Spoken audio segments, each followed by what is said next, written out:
This channel does not promote any violent, harmful, or illegal activities. All content provided by this channel is meant for an educational purpose only. Top quality और consistent performance के लिए सिर्फ silver pump नाम याद रखना।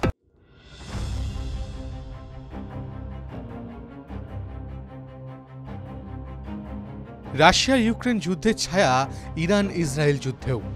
Operation spider ওয়েবের কায়দায় operation rising lion. সূত্রে খবর, ইরানের মাটিতেই গোপনে ড্রোন ঘাঁটি বানায় ইসরায়েলি গুপ্তচর সংস্থা মোসাদ। দিনের পর দিন গাড়িতে করে ড্রোন পাচার করা হয় ইরান সীমান্তের ভিতর। ইসরায়েলি ডিফেন্স ফোর্সের সঙ্গে নিবিড় যোগাযোগ রেখে এই অপারেশনের প্রস্তুতি সেরে রাখে মোসাদ।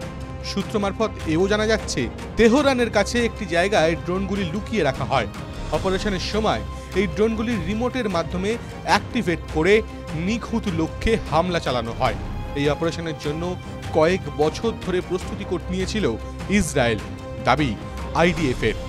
মোসাদ কমান্ডো ও অন্যান্য সামরিক হাতিয়ারও গোপনে তেহরানে পাঠায় ইসরায়েল। ড্রোন ও অন্যান্য সামরিক হাতিয়ারগুলি ইরানের এয়ার ডিফেন্স সিস্টেমকে আগে থেকেই নিষ্ক্রিয় করে রেখেছিল।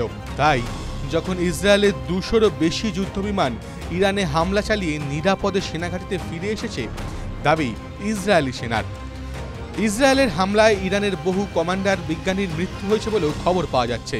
যদিও পরবর্তী ইসরায়েলের উপর পাল্টা হামলা চালায় ইরানও। 800-রও বেশি ড্রোন নিয়ে হামলা চালিয়েছে ইরান। ক্রস মিসাইল নিয়েও হামলা চালানো হয়েছে বলে খবর। যদিও ইরানের হামলা ব্যর্থ হয়েছে বলে দাবি করেছে ইসরায়েল। তবে সেসবে পাত্তা না দিয়ে গর্জে উঠেছেন ইরানের সুপ্রিম লিডার আলী খামেনেই। তাঁর সাফ কথা, কঠোর সাজা পেতে প্রস্তুত থাকুক ইসরায়েল। দুই দেশের সংঘাত নিয়ে এখন মাথা ব্যথা বাড়ছে আন্তর্জাতিক দুনিয়ার। টিভি9 বাংলা ডিজিটাল।